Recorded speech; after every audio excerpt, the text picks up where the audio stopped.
మా ఆయన ఇలా సర్ప్రైజ్ షాక్ ఇస్తారని అస్సలు అనుకోలేదండి. మేము వెళ్ళింది ఒక పని మీద అయితే ఇక్కడ జరిగింది ఇంకొకటి అనమాట.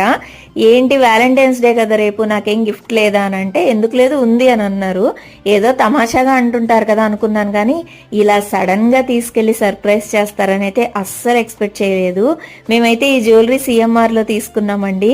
అసలు వెళ్ళగానే ఫస్ట్ చూసిన రింగ్ అదే, మా ఇద్దరికి నచ్చింది కూడా అదే. ఆయన అయితే వెంటనే పెట్టి చూడు ఎంత చక్కగా ఉందో, తీసుకో ఇది అన్నారు. నిజంగా హ్యాపీ అయిపోయాను అనమాట. చిన్న గిఫ్ట్ అయినా సరే, పెద్ద గిఫ్ట్ అయినా సరే, ఏదైనా సరే హస్బెండ్ చేతులుగా తీసుకుంటే అది మనకి ఇలాంటి సర్ప్రైజెస్ ఇస్తే ఎంత బాగుంటుందో కదా.